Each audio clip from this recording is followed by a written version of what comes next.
Mr. Jackson, it's been nice that you moved over there from me. Okay, this is like shifting, and you are sitting next to your own other epic times, buddy. That's Well, he's from our sister at work. yeah, I mean, sister or brother? I mean, my sister. Because you're cousin. Why sister? Why not cousin or brother or like? You know what I mean?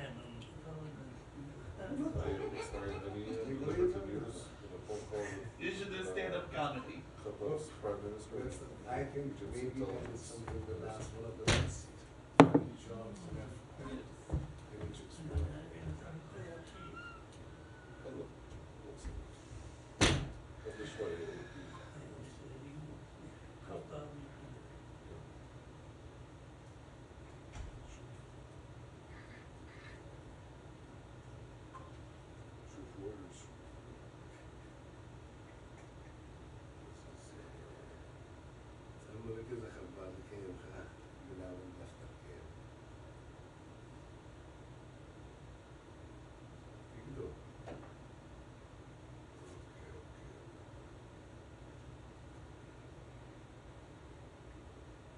شيخ كلهم دخل في العربية في العربية بلدهم أو البلاد العربية؟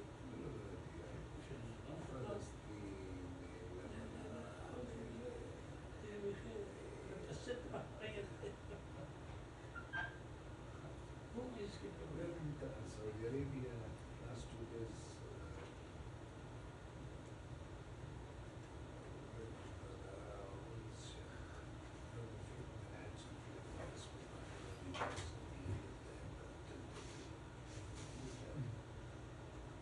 Reuters sets his smart proposal. right now. Yeah.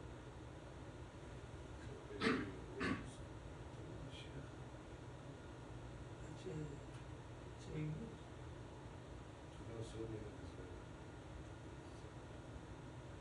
They're happy, of course.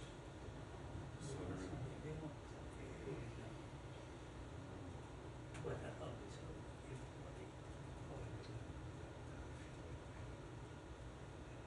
What's your name?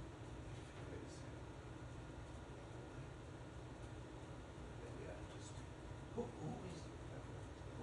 is in the chair?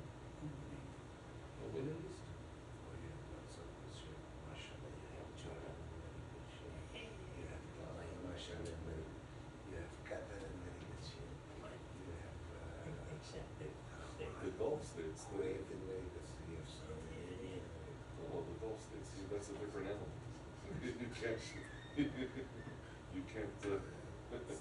You can't include the situation with ours. Yeah, but they're always concerned, politically speaking.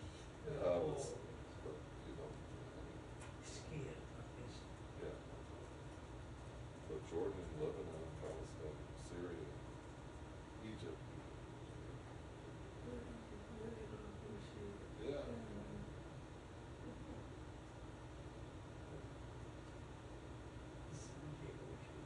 The people are not good wherever you go.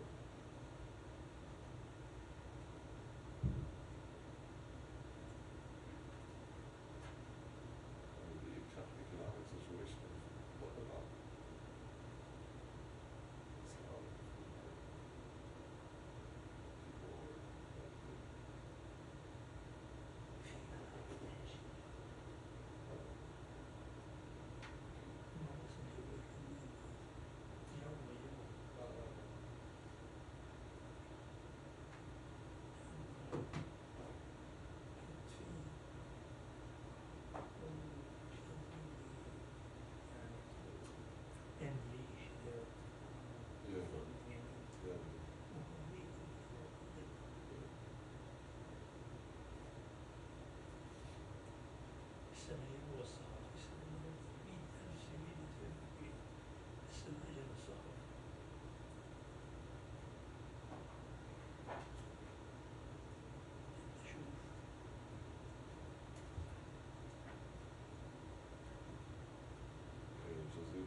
not good.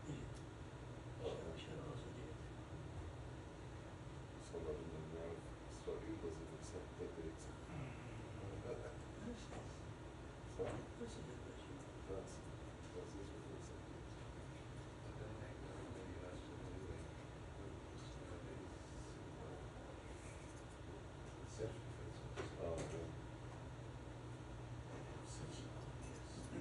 We know the answer. Like, the purpose of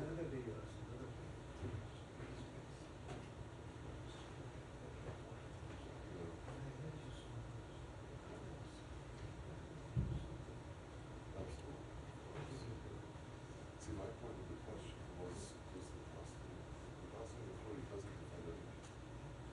So that's my point. What the question I want them to realize. Okay, you have the permission, you're allowed to defend your people, but you don't.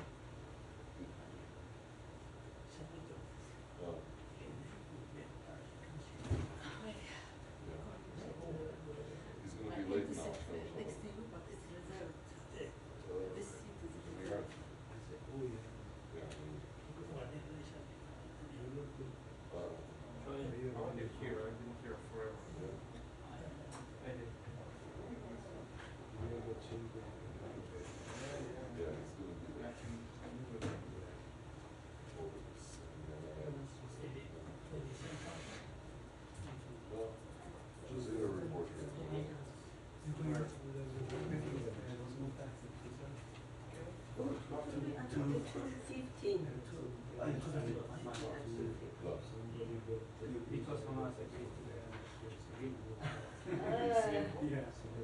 Did you look at the results? They're going into Toronto. Yeah, I think It's a done deal. Too late. Same. You don't think what? How are you? I think that they pretty much And then Too late. yeah.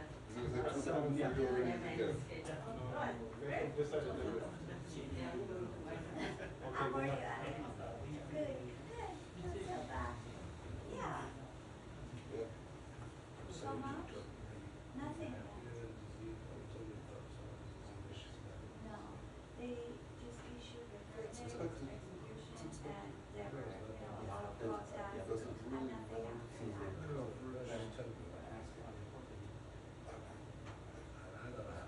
Yeah. Not that one. There is this For them, I think it's okay. thing that now that it was a local court that It's okay, what do they do for issued you? the execution verdict. reporter gets on Now it's gonna go to the higher court. Yeah, and they say that if it goes to higher court, you're gonna dismiss that execution. I mean, they have access to. You never Mason know. and this, okay. No, you should just wait now. There's no development. The only thing I heard in last State week media. was that State media. he cannot make any phone calls anymore. Before, they have like a few limited minutes that State media when it comes to yeah, before, Like yeah. when I was before there, I they- remember covering events with Paphos, okay. That's And state it is media. for, Yeah, it plays a role in state media when it comes to Paphos. Or when it avoids coverage. yeah, So, yeah. but the rest, When it comes to I'm Qatar, happy to be then back you and think to about see you every day. Yeah. innovation is also that you think about other countries as well. So your policy gets changes. yeah.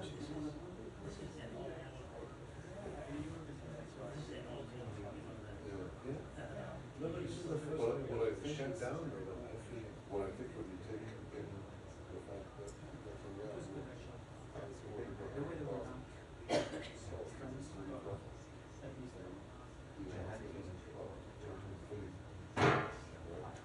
And at the same time, Did you go to other? and at the same time, You're supposed to. yeah, it's like all of this together.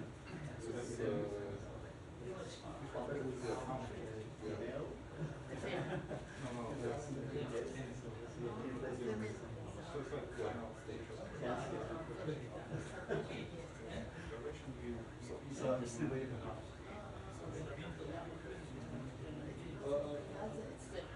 Yeah, for sure. Yeah. Nothing worse than fans.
This thing was small.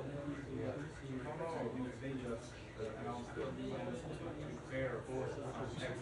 I don't know, nothing special. Israeli versus Ukraine. Everything is small.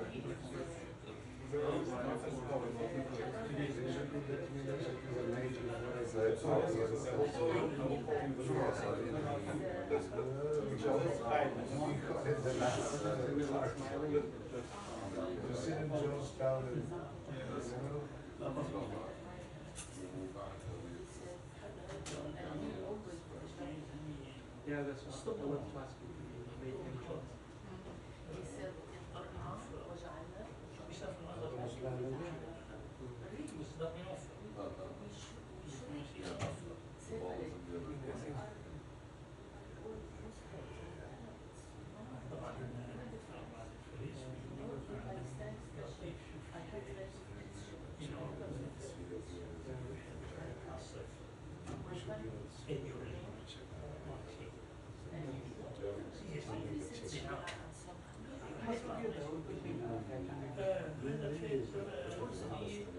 What are the interviews published? What were the interviews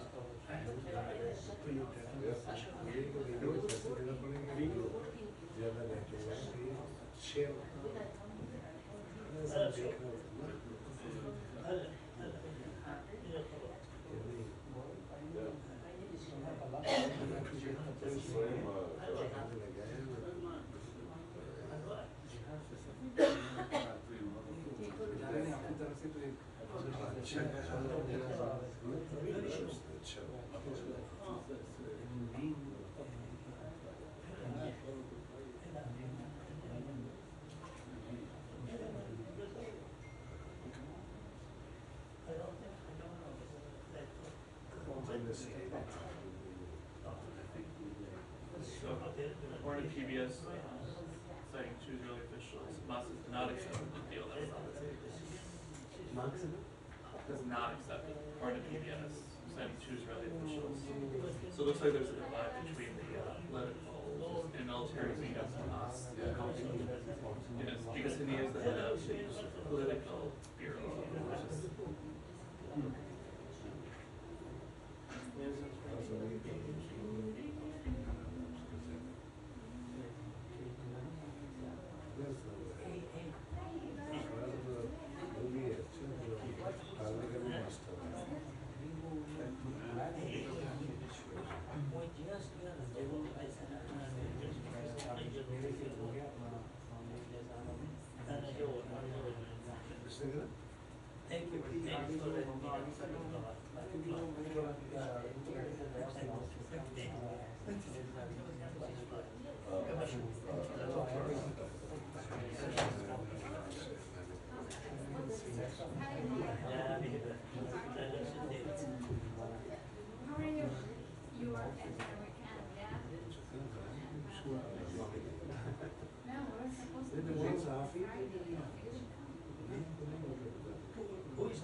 Yeah, but everybody is working, but it's different when you have to deliver a story, you know.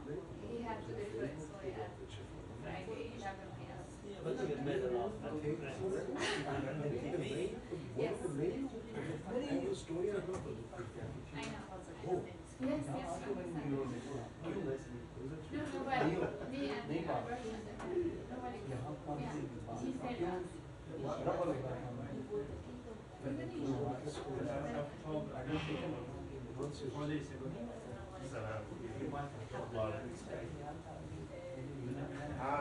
he said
us. I know, you. I want to take my off. I know what you want. That's happened. Did you see that in the video?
Sì.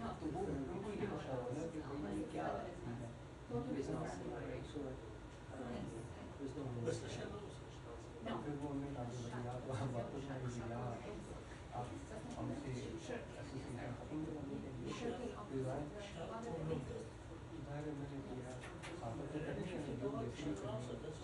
I never been.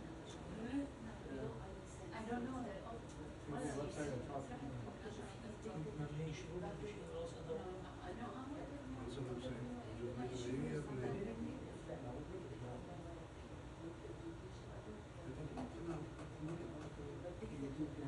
phone first.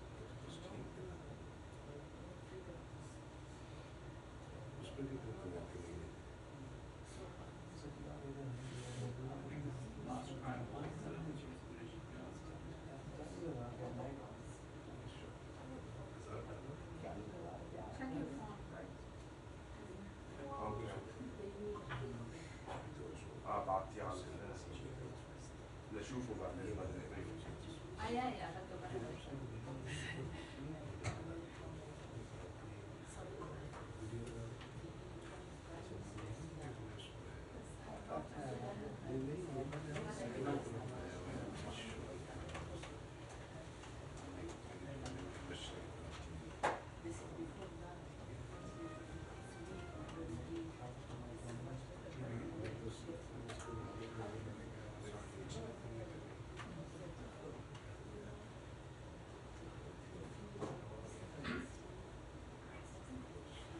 بس غريبة هاي الوصل يعني الافتتاح لا بس احنا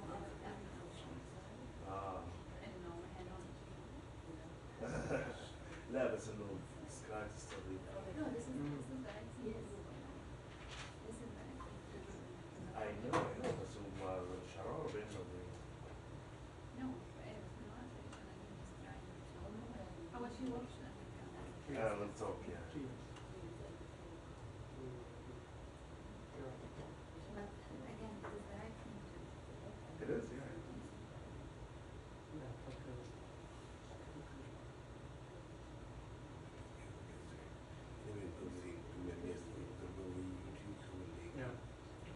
I feel like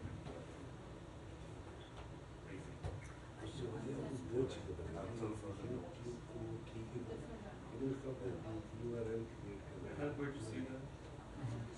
I got finished from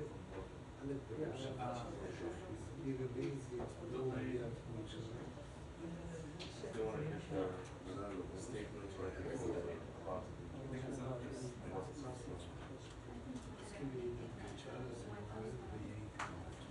yes, that's true, yeah, White House. And White House is the house.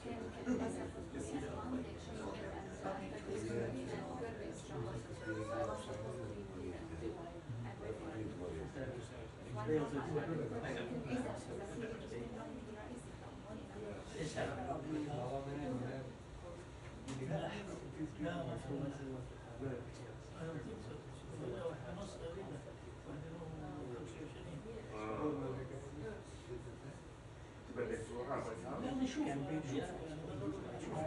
على الستريم delayed.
interest here, but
guy looks scary to me too.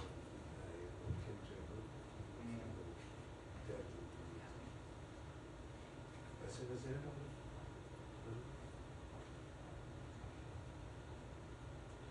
She has to swap to the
It's our reporter at the White House.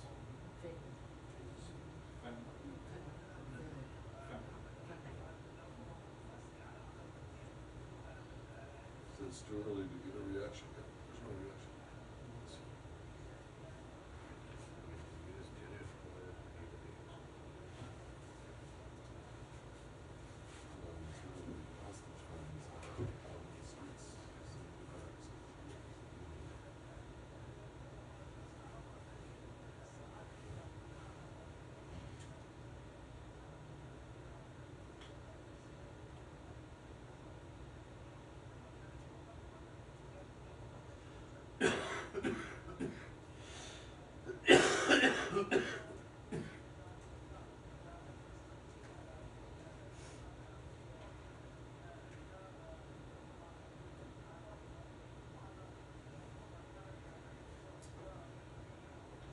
They're celebrating in the streets of Rafah. It's a big deal, but it's usually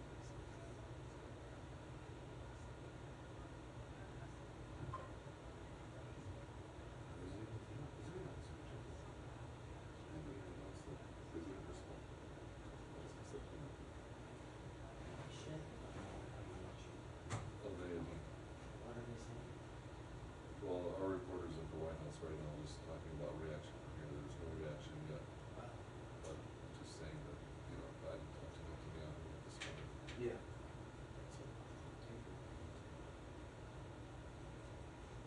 We'll see what our reporter in Northern has says. Yeah, This probably second. more than anyone. But the Israeli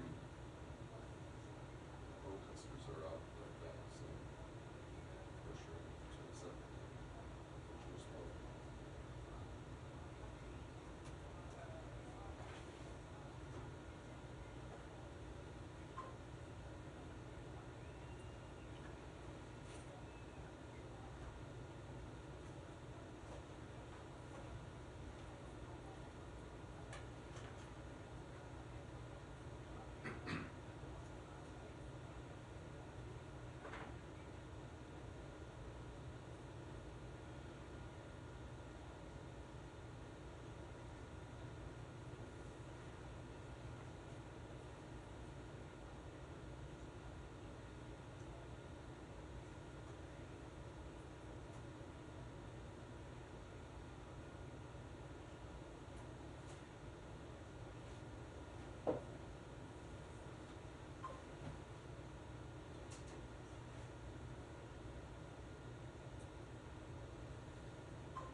How was your trip? Good, good. Long.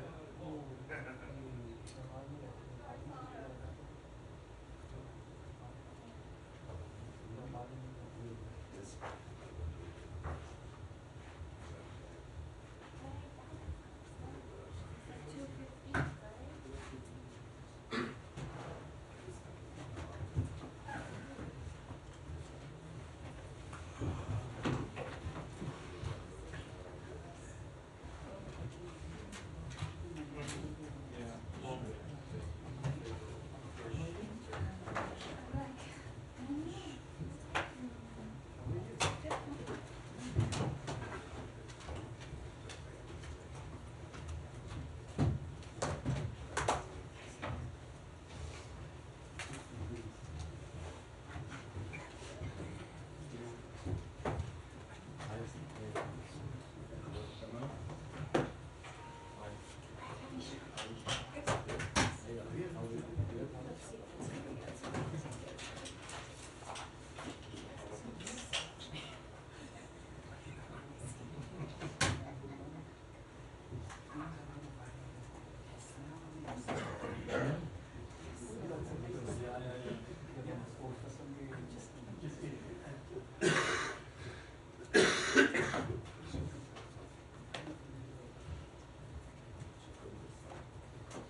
Good afternoon, everyone. Don't have any opening comments, so Matt? Nothing to say. I think Nothing is going on I in think the I world. imagine what your first question is going to be. So Well, so actually, go ahead. you know what? I'm going to surprise you because I don't want, before we get into the long back and forth about Rafah and the ceasefire, I want to ask you if you can just answer this straight and simply and straight about the Israeli closure of Al Jazeera. What is your response? So we have seen the announcement from the government of Israel about closing Al Jazeera. We have made quite clear that we support media freedom all around the world, including in Israel, and that we are quite concerned about this action. You're quite concerned about this action? Are you asking the Israelis to do anything? So as the president said on May 3rd, journalists and media workers are an essential part of any democracy because well-informed dissent is critical to building stronger and more successful societies, and we will continue to support and advocate for free and independent media around the world. We think Al Jazeera ought to be able to operate in Israel as they operate in other countries in the region. So you oppose? We do. You oppose? We do. Okay, all right. Then getting on to, so you've seen these reports in the last hour about Hamas accepting ceasefire, but also the Israelis ordering or telling people in Rafah to get out. What's your take on that? So I can confirm that Hamas has issued a response. We are reviewing that response now and discussing it with our partners in the region. As you know, Director Burns is in the region working on this in real time. We will be discussing this response with our partners over the coming hours. We continue to believe that a hostage deal is in the best interests of the Israeli people. It's in the best interest of the Palestinian people. It would bring an immediate ceasefire. It would allow increased movement of humanitarian assistance, and so we're going to continue to work to try to reach one. And so, but you haven't made any determination about whether this is whether they're accepting what is on the table or they're accepting something that is different. We have only received the response in the last hour, 90 minutes, and as I said, are going through it now and discussing it with partners in the region. So I don't want to characterize the nature of that response just yet. Okay, thanks. Yeah, Shannon. Can I follow up on Al Jazeera? Wait, Shannon, go ahead. Thank you. There have been some reports that from Israel that perhaps Hamas agreed to a proposal that was put together by Egypt and Qatar that was softer than the initial framework that was in the works last week. Is it possible that there has been a different proposal that the U.S. is not involved with tracking? So I've seen those suggestions. I've seen some of those reports, and I hope you'll understand that because we are still reviewing the response that has come in, and because we are working on this in real time and trying to reach an agreement, I'm just going to decline to comment on detail about any of those reports. We're going to be discussing this response with our partners in the region in the hours ahead. It remains our top priority to try to reach a ceasefire agreement that will lead to the release of hostages, that will allow a surge of humanitarian assistance both into Gaza and allow it to move around inside Gaza. But I don't want to comment on any of the various reports about what they might have been responding to until we've been able to go through it in detail and come to a full understanding and discuss it with our partners. And can you say at this point, maybe you can't, but Hamas's political wing and their militant wing, are they on the same page here? Do you feel like this is a response that at least indicates where the entire group is? I'm just not going to speak for Hamas at all. As we have said for some time, there has been a significant offer on the table. The ball has been in Hamas's court. We have made clear that they should accept that offer, that Israel made significant compromises, showed that they wanted to reach an agreement that would lead to the release of hostages, that would bring an immediate ceasefire, and we have hoped that Hamas would take the deal that was on the table. Now, as to what's in their response, what it looks like, we're going to review that and withhold judgment until we've had a chance to conduct a full review. Sean. Ask about the threatened Israeli offensive in Rafah. In the hours before this, there were lots of reports about evacuations, not just reports, but Israel is talking about evacuations from Rafah. How does this? What's the U.S. message in this now? Do you think that Israel should hold off on any operations in Rafah as we discuss this response? Of course we do. We've made quite clear our position on Rafah for some time, which is that we cannot support an operation in Rafah as it is currently envisioned. We have made clear, the Secretary made this clear in his conversations with Prime Minister Netanyahu and other members of the Israeli government last week, that we have not seen a humanitarian plan that is credible and that is implementable. And we believe a military operation in Rafah right now would dramatically increase the suffering of the Palestinian people, would lead to an increase in loss of civilian life, would dramatically disrupt the delivery of humanitarian assistance, all of which is coming through, I shouldn't say all, but the great majority of which is coming through Kerem Shalom or Rafah and is being distributed inside the Rafah area. If you think about what it would do when you have people moving north to places where internal distribution lines are not currently set up, and you're going to have to try to reestablish those in the middle of conflict in Rafah, we think that would be very difficult, if not impossible to do. So even absent this latest response, we have made clear that we do not support Israel launching a full-scale military operation in Rafah. Sure. I mean, you just said it in terms of that's the standing U.S. position on this, but has there been any communication with the Israelis about, I mean, in the past hours or so, about the response from Hamas and how this affects the situation in Rafah? Is there a message? I'm just not going to get into our those conversations. As I said, we just literally in the past hour, 90 minutes, received that response from Hamas in the first place. Of course, we will be discussing it with Egypt, with Qatar, with Israel, the three countries with whom we have been working throughout this negotiation process. But I don't want to get into the timing of those. But obviously, if those conversations have not already started, they will be ongoing in the next several hours. Mara. Matt, under the current circumstances, do you still think a ceasefire is achievable based on what you know coming here? What do you mean? Is a ceasefire achievable? Like a ceasefire is what we are trying to achieve. Yes, but I mean, over the weekend there was a quiet impasse, and right now Hamas has accepted it. But from Israel, we're hearing that that's not the proposal that we've sent. That's a softened version that throws into the whole thing into doubt. And I think I'm just wondering, like, what's your sense? A ceasefire is absolutely achievable. There has been a deal on the table, a proposal on the table that would achieve an immediate ceasefire and the release of hostages. Now, as for Hamas's response, which I think gets to your question, again, I don't want to characterize it in any sort of detail until we've had a chance to review it in depth and talk with our partners in the region about it. And one thing on the humanitarian aid, last week when Secretary was in Israel, there was an increased emphasis during his trip on the delivery of humanitarian aid.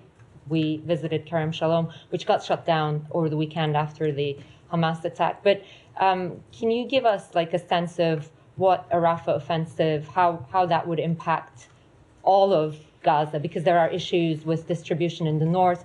If we have a Rafah offensive in the south, could there be any meaningful humanitarian aid delivery in the north? So let me just speak broadly to all of Gaza first, and then I'll come to the north. So certainly a Rafah operation would make it incredibly difficult to sustain the increases in humanitarian assistance that we have been able to deliver over the past few weeks since the president's call with Prime Minister Netanyahu on April 4th. You have seen an increase in the number of trucks going in through Kerem Shalom. You have seen an increase in the distribution inside of Gaza, including inside southern Gaza. All of that would be put in jeopardy by a Rafah offensive because obviously, just look at what happened in the past 24 hours when you saw Hamas rocket attacks on Kerem Shalom that led to the death of 3 IDF soldiers and led to the closure of Kerem Shalom. If you had an ongoing kinetic military operation, it doesn't take a genius to figure out the impact that would have on the delivery of humanitarian assistance, not just through Kerem Shalom, not just through Rafah Gate, but of course inside all of Rafah and all of southern Gaza. Now, separate from that, we have been working on standing up additional delivery mechanisms to get aid directly into northern Gaza without having to go through Kerem Shalom. Not because we anticipated an upcoming Rafah operation, but because it's so difficult to get aid through Kerem Shalom and then move it all the way to the north of Gaza. So that's why you saw the opening of Erez Crossing, which is something that the president insisted on and something that we achieved last week when the secretary was there first in Jordan and then in Israel. So you can have trucks move directly from Jordan through Erez Crossing in the north, not have to go all the way to Kerem Shalom, come back up north. You saw Ashdod port opening, so goods can come directly from Ashdod and go in through a northern crossing, and it's why we're standing up the maritime operation. So there will be ways to get humanitarian assistance into northern Gaza directly. We have been working on those because it's important to do so, because we've seen how difficult it is to get aid from southern Gaza into northern Gaza. It's hard to speculate what the impact of a Rafah operation would have on the delivery of that aid to northern Gaza, but certainly you can say without a doubt that it would dramatically impact the delivery of humanitarian assistance in southern Gaza. Just going off of that for a second, you said earlier, reiterated that the U.S. doesn't support a full-scale invasion into Rafah? What about a limited invasion into Rafah? So I'm not going to speculate on the types of military operation. It's not speculating. The Israeli government has said limited. I'm about to answer, Kylie. So there are proposals that we have put on the table, and this is why I'm not going to talk about some of this publicly. There are proposals that we have put on the table to the Israeli government that we have discussed with them that we think would be a much more limited, much more targeted, much more effective way of achieving their legitimate military objectives, which is taking on the Hamas battalions that are remaining in Rafah. Those look very different than the types of operations that we have seen proposed publicly by the Israeli government, and I think I'll leave it at that. So just to be clear, what you've proposed to them isn't your understanding of what they're planning to go ahead with in the near future? I'm not going to speak to what they might be planning to go ahead with. I'll let them speak to that. We've seen the announcement they made today about evacuation orders for not the entire southern Gaza, not the entire Rafah area, but for a significant portion of it, 100,000 people. And of course, we have concerns that any evacuation at all in such a crowded area, if you see 100,000 people move, you're going to see other people in the next area move as well, which of course is something that you want to see happen if there's a military operation. But the problem now is there's such limited places for them to go inside Gaza, and there is no effective way to distribute aid to them and make sure they have access to shelter, access to sanitation in the places that they would go if, say, you had hundreds of thousands of people moving from Rafah. And then, without characterizing the Hamas response, given you guys are still reviewing it, would you say it's a hopeful sign that they have given a response here? I think that would be characterizing it, so I'm going to decline to do so until we have completed that review. And when do you think you'll be able to complete that review? When should we expect an assessment from the administration? The Director Burns, as I said, is in the region literally working on this right now. I don't want to put a timetable on it, but it is something that is a top priority for everyone in this administration, from the president on down. You saw that the president had a phone call with Prime Minister Netanyahu today. Achieving a ceasefire deal that would lead to the release of hostages was one of the top priorities of the Secretary's trip when he was in the region last week. So everyone is focused on this. Everyone is trying to get a deal over the line. Thank you. Last week there was some reporting that the Biden administration had put a hold on a shipment of US-made ammunition to Israel. Have you seen that report? Can you comment on its accuracy? I have seen on that report. As is usually the case, we don't comment on specific cases of arms transfers, and I'm not going to do so here. Thank you. Yeah, Said. Just to clarify on the offer that you said was generous and on the table, and what seems to be accepted now. Does that mean that the ball is no longer in Hamas's court? Said, it's impossible for me to answer that question without characterizing the response that Hamas has given, which I'm not yet willing to do. Okay, all right. On Al Jazeera, now we know that Israel is accusing the correspondents of Al Jazeera, our colleague, who are Israeli citizens, by the way, accusing them of incitement that goes back many years and all these things, a crime that is punishable by imprisonment. Are you worried that these correspondents might actually be imprisoned by the Israelis? And if they are, what would the government of the United States do? So I'm not going to speak to those specific allegations. It's not something that we've reviewed in detail. We would have to do that. I'm certainly not going to speculate about what we might do in response to an action that has not yet been taken. I will just reiterate that when it comes to the decision to shutter Al Jazeera's operations in Israel, it's something that we are concerned by. We support the work that journalists and media do. We have had, I don't think it's any secret that we have had our differences with with Al Jazeera over the years, including some of the ways in which they cover this conflict. But we support the free media conducting their operations everywhere in the world. Yeah, I think most countries have had an issue with Al Jazeera. Let me ask you about Rafah. Now, the movement, 100,000 people and so on. Now, how many would need to move before Israel can go in and legitimately go after Hamas's position? I mean, the area is so small, Al-Mawasi, where they are moving and so on, just meters, maybe a kilometers away. What would prevent, let's say, Hamas fighters or Hamas leaders and so on to actually move, to another place? They allegedly have a network of tunnels that would allow them to do that and so on. And then, we have the same kind of situation. We see the Israelis saying we want to go after them in that area. I mean, how do you read this whole So situation? that is not really a question I can answer. I will just make clear, as I have already, and as others in the administration, including the president, including the secretary, have on a number of occasions, that a major operation in Rafah is not something that we can support. Yeah. And finally, I asked on Thursday about Dr. Adnan Al-Bursh. I was wrong. He wasn't shot. He died, and some say under torture and so on. I know that your colleague at the White House said what she said, that she was saddened and all these things. But have you followed up on this issue? How do you follow up on it? And because apparently they are keeping his corpse. I mean, they're not turning it to his family or others and so on for proper burial. It is one that we have raised with the government of Israel. I don't have a response to read out. We have made clear with Israel, as we have made clear publicly, that they must treat all detainees humanely and with dignity in accordance with international humanitarian law, and that they must respect detainees' human rights, and also that they must ensure accountability for any abuses or violations. Thank you. Yeah. Hi, Matt. Since they took all the Al Jazeera questions, I'll skip mine. No problem. I just want to... Alex, did you have something? No. Just kidding. I just want to, because I'm a little bit confused, if you can clarify. So the Hamas response is not on the general's proposal. It's not accepting this proposal. I think I made clear I'm not going to characterize their response one way or the other until we've had a chance to fully review it, digest it, discuss it with our partners. All right. My second question is about the peer that the United States is conducting. We believe we have in our reporting that it is close to being operational.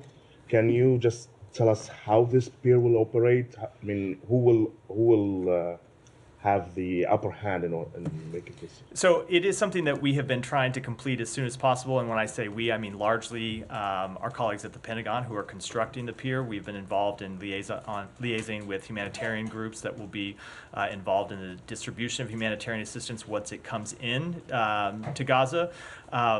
But with the actual timeline for the launch of the pier and its operation, any details, I'm going to defer to the Pentagon to comment on those in any detail. By the way, on the pier itself, it was said over the weekend that it was moved to Ashdod because of some high winds and waves and so on. Do you have any comment on that? I'm going to defer to the Pentagon for any of those operational kind of details. They're the ones that are responsible for constructing and moving it and ultimately launching it. Michelle, go ahead. Do a few more in the Middle East before. Did you ask Qatar to expel Hamas leaders from Doha, and is it the time for these leaders to leave? I am not going to speak to private diplomatic conversations. As we have said a number of times, the Secretary in his conversations has made clear with a number of partners in the region that any relationship they have with Hamas, any influence they have with Hamas, they should use to make clear to Hamas that it needs to accept a ceasefire deal that includes the release of hostages. And he has also made clear publicly that at the end of this process, there can no longer be business as usual with Hamas as existed in too many places before October 7th. And I think I'll decline to comment any further. Thank you. Any more in the region? Yeah, go ahead. Go ahead. Thank you. For World Press Freedom Day last week, the Secretary did put out a statement about that. I'm just curious as to why there was a decision not to mention the Gaza war. Granted that many journalists are being affected by a lack of press freedom around the world and also being killed in various conflicts, but there was a substantial number of journalists that were killed in Israel and Gaza at the end of last year. Was there a reason why that wasn't mentioned? No, the Secretary has spoken to that a number of times, including in the region, including speaking directly to the colleagues of journalists in some instances who have lost their life tragically.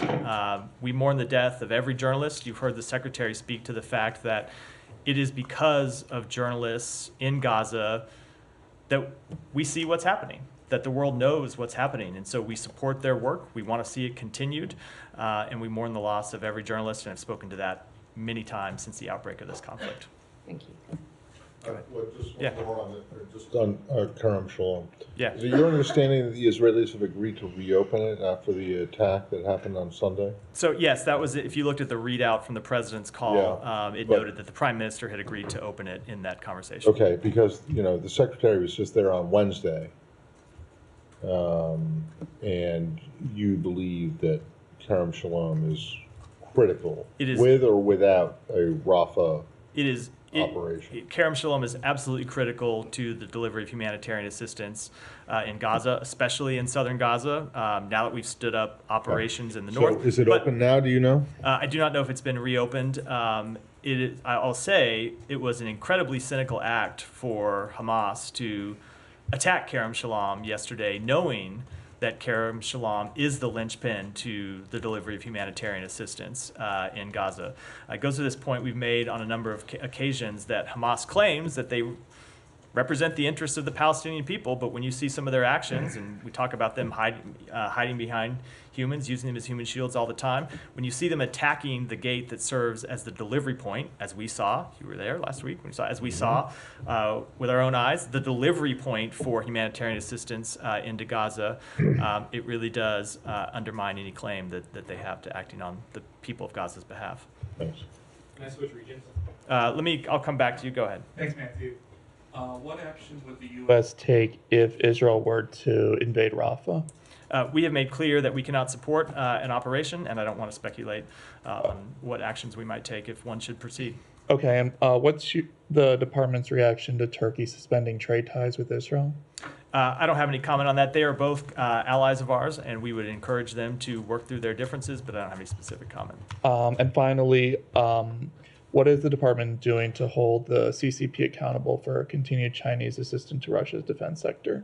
So you heard the Secretary speak to this when he was in China and made clear that China can't have it both ways. They can't claim to be a partner of Europe on the one hand and then continue to fund the greatest threat to European security since the end of the Cold War on the other hand. He raised this directly with President Xi. He raised it with Director and Foreign Minister Wang Yi, and he made clear in those meetings that if China didn't act, we would.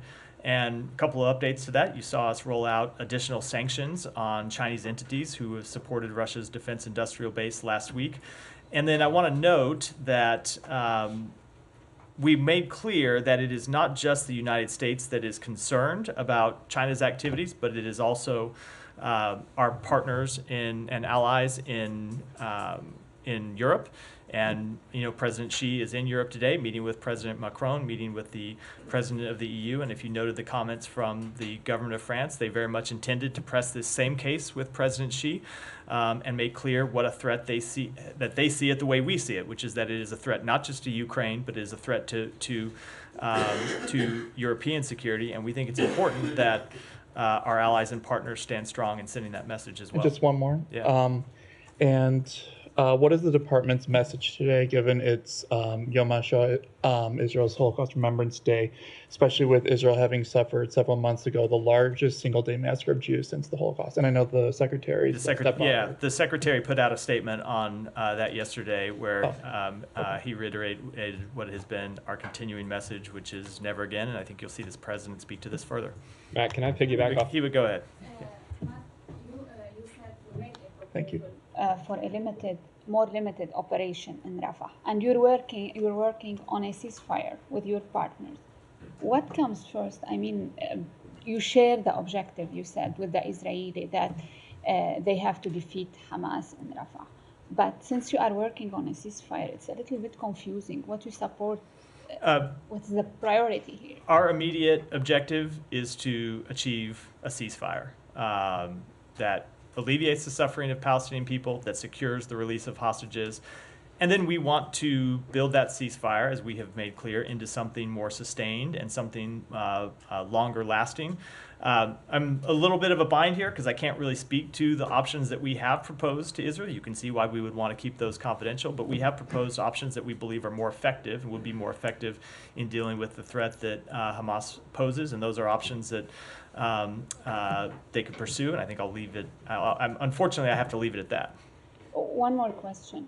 In case these negotiations fail, are you preparing for a worst-case scenario that the Israeli goes into Rafah, and this lasts until the fall?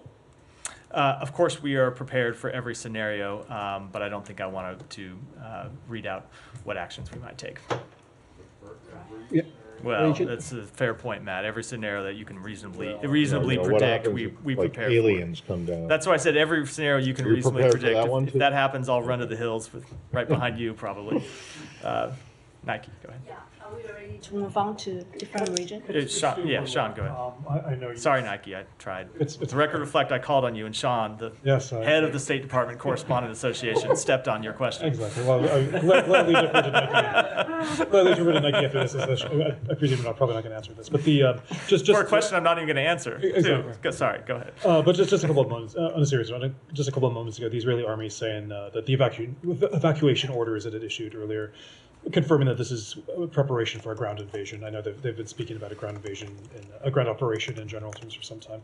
Do you have any further comment on that? I mean, whether you have signs that the Israelis are actually going ahead imminently with the ground operation? I'm just not going to speak to their military activities. We have made quite clear that we oppose a military operation there, and I'm going to leave it at that. Nike, Thank you. go ahead. On Russia, President Vladimir Putin will be set to start another 6-year term on Tuesday. Do you have anything on that? I understand U.S. Ambassador Tracy is currently out of the country. My question is anyone from the U.S. Embassy attending his inauguration ceremony, or is the U.S. joining other countries to boycott? No, we will not have a representative at his inauguration. U.S. is boycotting? We will not have a representative there. You can draw your own conclusions. Alex, go ahead. Does that mean that you don't consider Putin a legitimate president? We certainly did not consider that election free and fair, but he is the president of Russia and is going to continue in that capacity.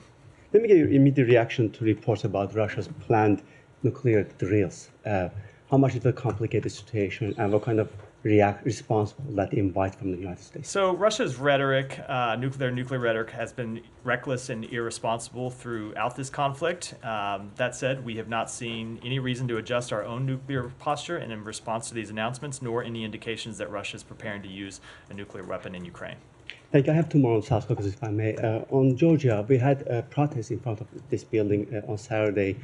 Georgia Americans were asking the State Department to impose sanctions on Ivanishvili and the GD MPs, not for the actions that they might or might not take, but the actions they have taken already. So are you considering any measure? I'm just not going to make any sanctions announcements. Whether that relates to what we might do or what we are considering is typically our practice here. We heard from senior officials this building. It feels like you guys are expecting some U-turn in this case, or some off-ramp, by suggesting that Ivanishvili might be misinformed. So all the statements we have heard from him are not his or reflecting his viewpoints. Is that a reflection of what we have heard from them? I'm not going to characterize it all. We are going to keep pressing our case, which is we believe that the law that they are considering would put Georgia on a precarious trajectory. It would jeopardize Georgia's Euro-Atlantic path and undermine the U.S.-Georgia relationship, and we will continue to make that clear, and they will make their own decisions. And thank you. Finally, on Armenia, Azerbaijan, the ambassador to Baku today for the first time visited Karabakh. Let me get your sense of significance of it, and we are in this week the ministerial in Kazakhstan. What are your expectations? I don't have any comment on that or any expectations. Go ahead. Yeah, thank you, Matt. A question on Iran. As you may be aware, the IKR President Najib Barzani, he's in Iran with an official visit with the purpose of finding solutions to the disputes between Iraq, Iran, and Kurdistan region.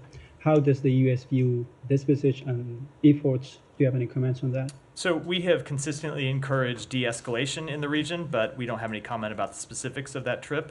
I would leave it to the Kurdistan regional government to comment more in detail on President Barzani's travel.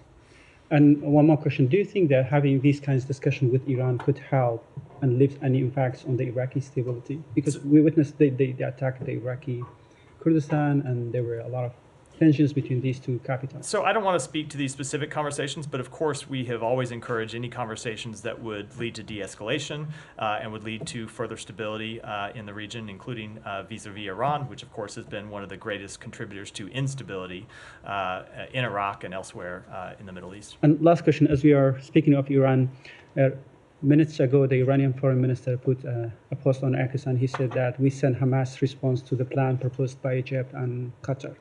What he said that to stop the attacks by Israel, and second, exchange prisoners, and third, lift the human blockades. And now the ball in the opposite court. We are honest with in our intentions. This is what he posted.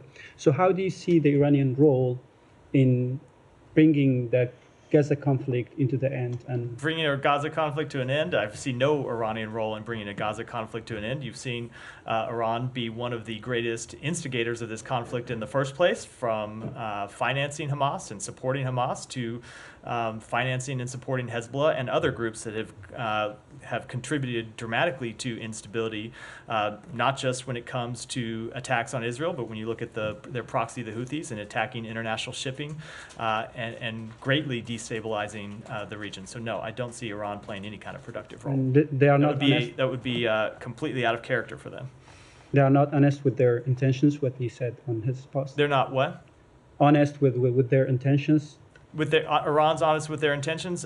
No, I would not characterize them as honest with their intentions. When it comes to the specific comments that they made about Hamas's response, I'm not going to comment on those because, as I said, we're reviewing their response, so I don't want to confirm what may or may not have been in it. Thank you. Go ahead. Thank you, Matt. So can I just get your reaction to this? Over the weekend, a Moscow court sentenced a Russian Falun Gong practitioner to 2 months in detention for her beliefs. It's the only other country outside of communist China to incarcerate a citizen for the meditation practice. Jake Sullivan said that he wasn't surprised by this, as China's, Russia relies on China's economic and technological support. So given these circumstances, what's the State Department doing to address the broader implications of the spread of China's persecution of Falun Gong into Russia, possibly in exchange for support? Let me take that back and get you a specific response since it relates to this one case that you mentioned. Thank you. Yeah. Go ahead. A little over a week ago, China held unity talks between Hamas leaders and Fatah.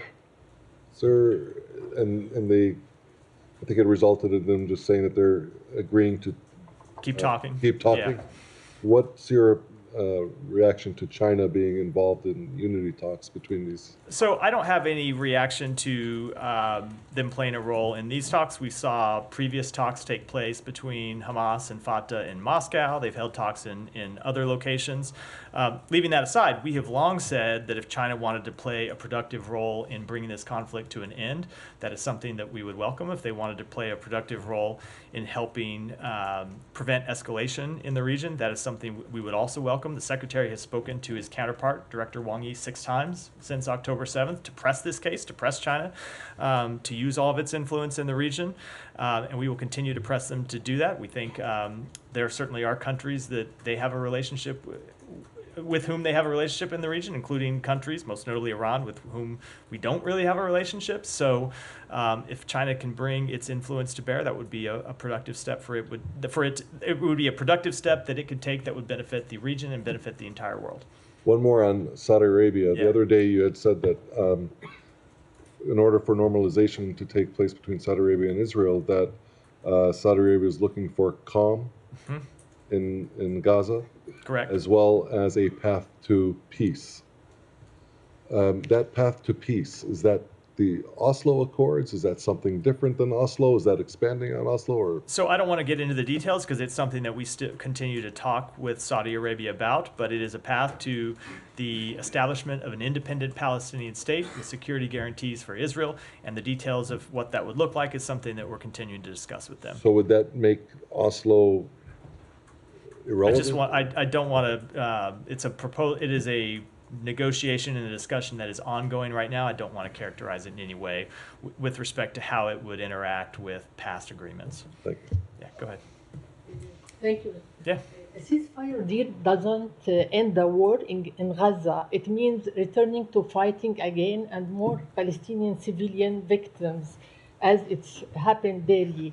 Tens of thousands have already murdered due to the bombing and the famine imposed by Israel, most of them children and women. My question, why the U.S. doesn't intervene to stop the war completely? I mean permanent ceasefire, especially that the Palestinian civilian killed with the American weapon? So we have been working incredibly hard. It's been the focus of most of this briefing to achieve an immediate ceasefire that would stop the fighting in Gaza and would alleviate the suffering of the Palestinian people, those who have died as a result of the conflict, and also those who are suffering as a result of lack of humanitarian aid or inability to access humanitarian aid. Now, that's the first step. We want to get an immediate ceasefire, and then we do want to see it turn into something more durable. We're going to try to work to bring this conflict to an end as soon as possible. That said, and I know I've hammered on this in the past, and the Secretary has hammered in the past, Hamas could achieve an immediate ceasefire right now.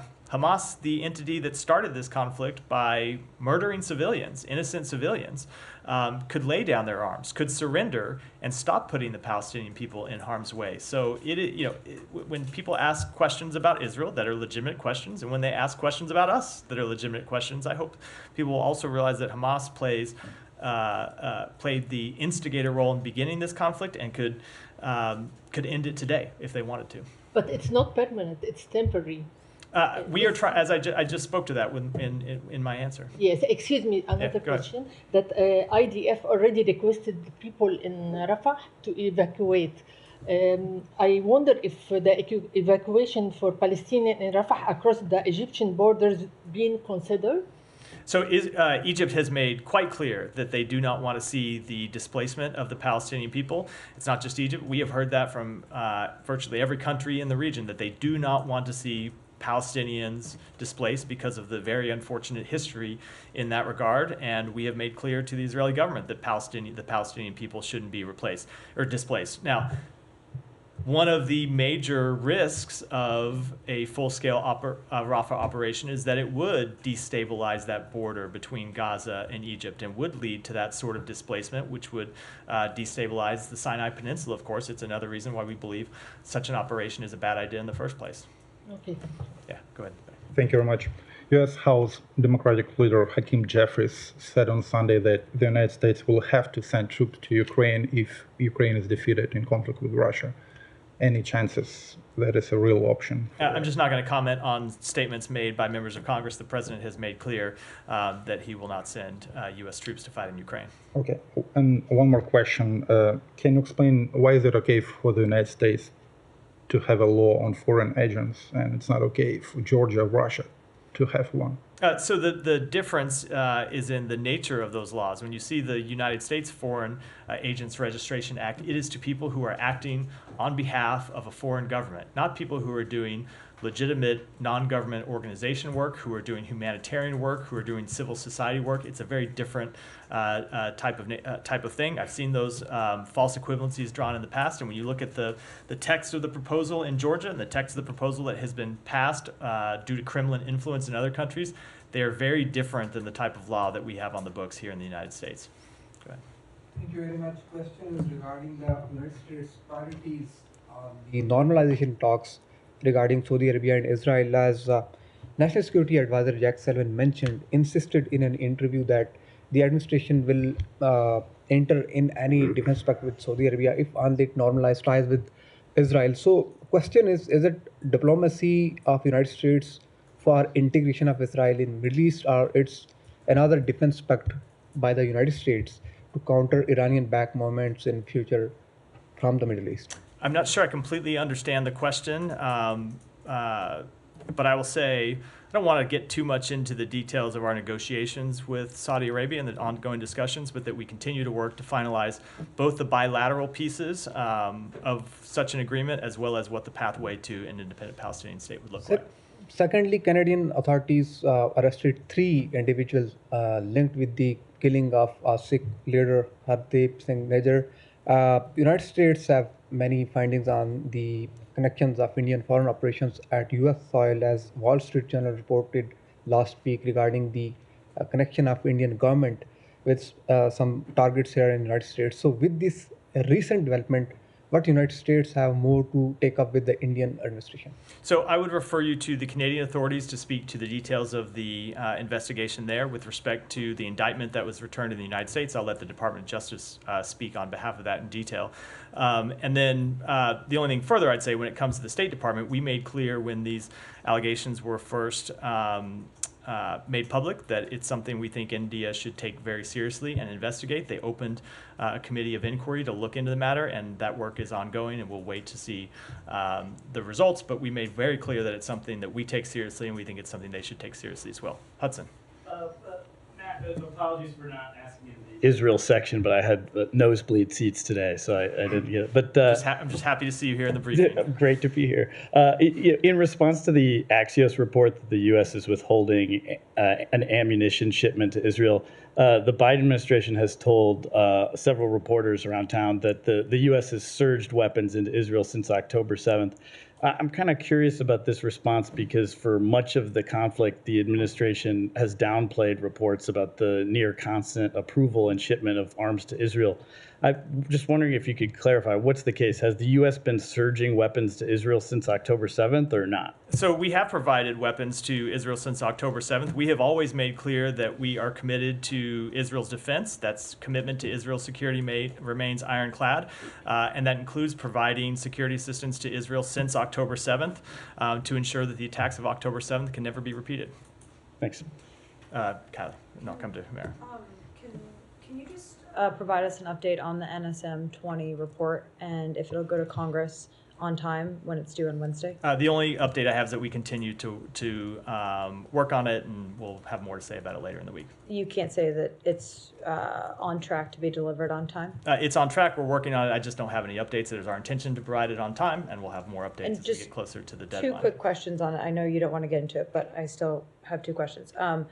There are concerns among lawmakers that the political military bureau in this building is leading the drafting of the report, and I wonder how you respond to that. So I'm not going to get into the internal mechanisms that we go through to develop such a report, but I will say that a broad spectrum of the department will contribute to this report. People will have a chance to make their views known. People will have a chance to offer their assessments of what they've seen. It's important that different bureaus inside the department, which bring different skills to bear and different points of view and different capabilities, have the chance to review both of the tasks that we were given in the report, both when it comes to compliance with international humanitarian law and the delivery of humanitarian assistance. We expect all of them to speak candidly about what they've seen and make their recommendations and make their honest assessments, and we'll deliver a report that reflects that. And one more question. The memorandum requires all recipients of U.S. weaponry, including Israel,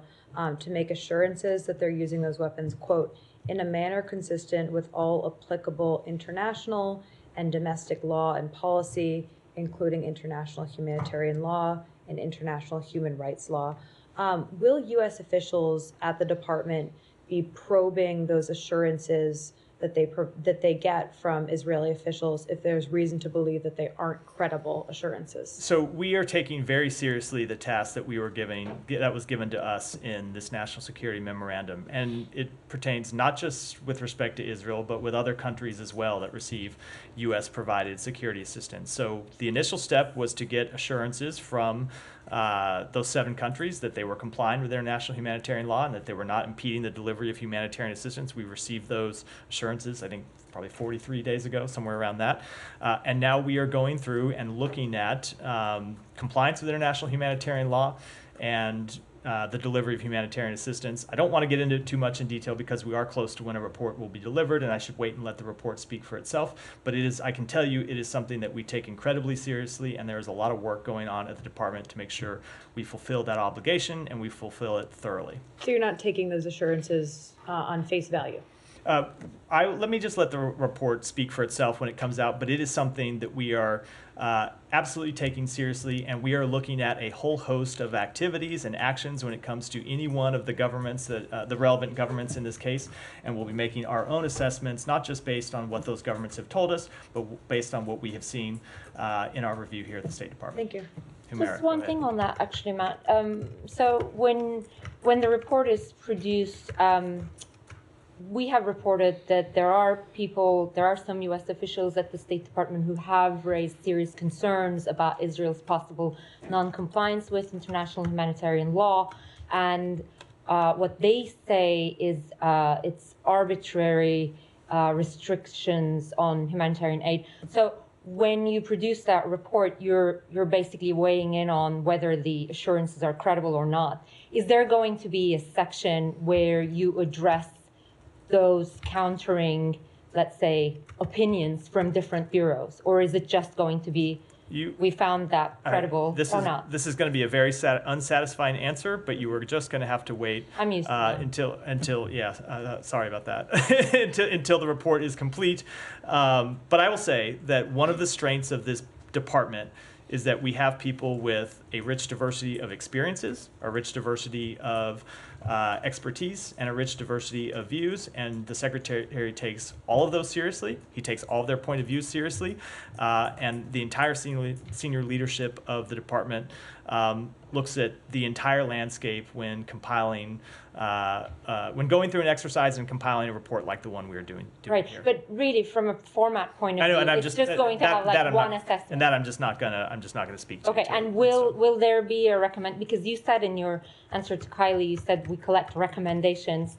Can you confirm there's going to be a recommendation one way or the other from the legal department? I'm just not going to speak to the internal mechanisms of a report that is still being compiled. Okay, thank you. Go ahead, Saeed, and then Sean, and we'll wrap. Yeah, very, very quickly, but on breaking international law and so on, is the threatening of the ICC by Israel or even by members of Congress itself a violation of international law? The threat itself? I am not enough of an expert in international humanitarian law to speak to that. We have made clear that we do not believe the ICC has jurisdiction in this case. And I'm just saying the threatening of the ICC by Israel. You should take it up with an international humanitarian lawyer.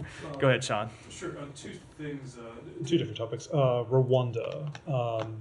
The Rwandan government didn't really like a statement that you issued last week, saying that the Rwandan Defense Forces were involved in the attack near Goma on the east of the DRC, saying that the statement's ridiculous and that the Rwandan forces weren't involved in that. Do you stand by that? Has there been any communication with Rwanda? We absolutely do. The attack in question came from the Rwandan Defense Forces and M23 positions on the Muganga IDP camp. The government of Rwanda must investigate this heinous act and hold all of those responsible accountable, and we have made that clear to them. Yeah, has there been a communication directly with the Rwandans? I'm not going to speak to diplomatic conversations, but we have made quite clear what we think about this act and the fact it ought to be investigated.